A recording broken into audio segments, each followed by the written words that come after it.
Hey guys, I think it's time we do something a bit, I don't know, different. So as most of you may know, this is Fall Guys, a game in which the main objective is to be the last man standing and the player has to complete various challenges to do so. This in particular is Perfect Match, a game where the player has to correctly identify the floor location of the fruit which is shown on the screens. After a given time period, all the fruit tiles which are incorrect are removed, and if you've chosen incorrectly, you simply fall to your doom. Yeah. These fruits are randomly placed and are appearing and disappearing to the player, so it is essentially a game of memory. Every round the number of fruits to remember increases, thus increasing difficulty as well. I was playing this the other day and I said I could probably recreate this in Unity, albeit very basic, but it can be done. So today people, we are going to be stepping into the world of Unity and seeing just what damage we can do.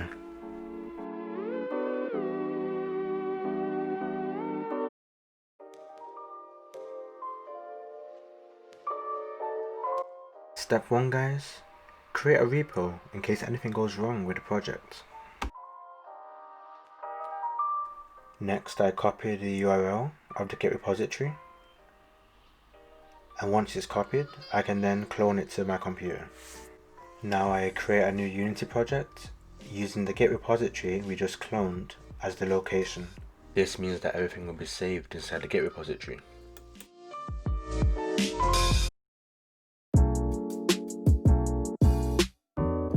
First, I took a few seconds to appreciate how clean the user interface now looks for Unity, as it's been a while since I've used it. So my first thought was to use the primitive cube in Unity, squash it down, duplicate it, and make the platforms that way. But I thought instead I really wanted to achieve the smooth corner effect that the current Perfect Match game has. So I said, why don't I use Blender instead? So naturally, I researched how to do that.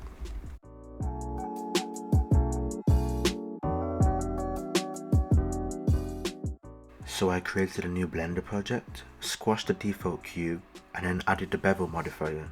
I then played with the segments, and this was the end result.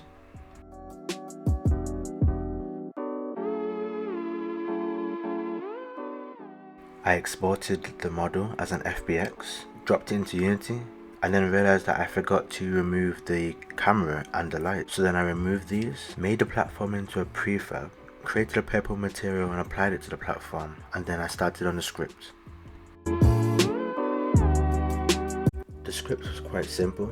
I needed to basically instantiate these platforms in a grid-like fashion, so I wrote a few lines of code and then ran the code to see what it would look like. As you can see, the tiles are way too squashed together, so I had to amend the code to add the spaces in between.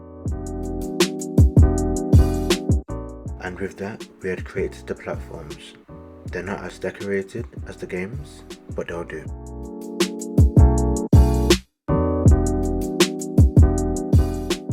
Next, I modified each individual platform tile, giving each one a canvas and an image.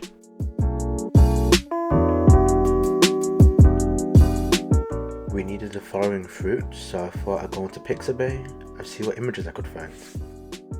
I added these images to Unity, changed them all to sprites, and with that, we're ready to go. I then adapted my platform tile class, allowing me to find the image of the tile and set it. Then for my grid class, I added a method that would allow me to find all the images and load them from the file, and then randomly set these images to each of the tiles. And this was the end result.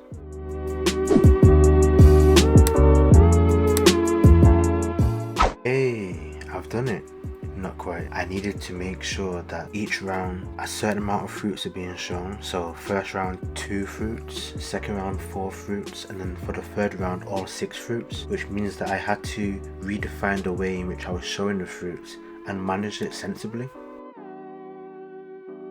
I created a class called Game Manager, which I refactored the logic to, and within this class I could track the round number and make decisions based on that. Now, the amount of fruit being shown is reflective upon the round number, showing an appropriate amount at the right time.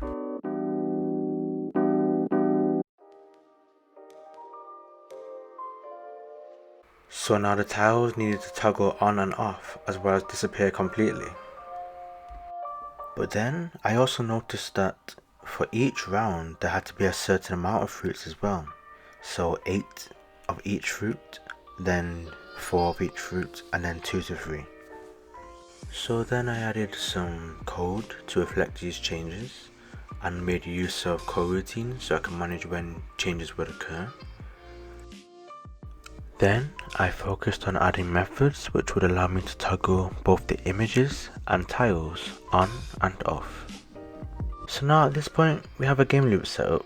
We have the fruit alternating between being displayed or not, and at one point the fruit completely disappears, giving the player time to reach the correct tiles. Next, the round increases, adding more fruit options into the mix, in which their numbers are respective to the round number. And finally, once the end of round 3 is reached, the game goes into a game 1 state, in which the fruit tiles are no longer alternating.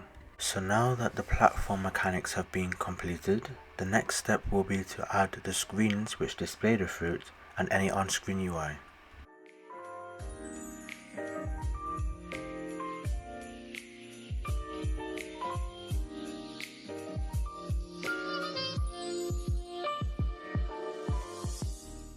Next was going back to Blender and creating some kind of scoreboard structure.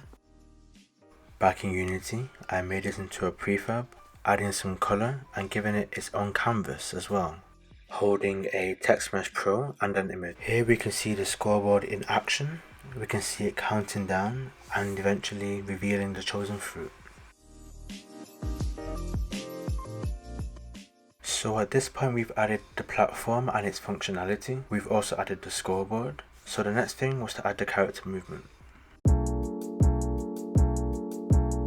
So the next steps involved going to the Unity Asset Store and downloading and importing a third-person controller pack that I've used in the past. Next was finding a Fall Guy character on Sketchfab. Shout out to Goham Munir. I uploaded this character to a site called Mixamo, which allows you to rig 3D models and apply various animations. With this downloaded and now inside Unity, I used my great animation skills to make sure that the animation looped. I added a skybox, which was also found on the Unity Asset Store. This is the end result. There has been an attempt to get the Fall Guy to run. Notice how he slides across the tiles and how the idle pose looks like he's running.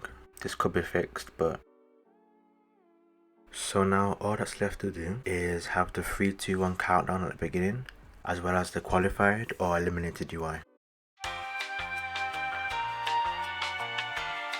So this is the game from the beginning. There's a countdown that happens and then the game starts, and you can just play through as normal, locating the correct tile.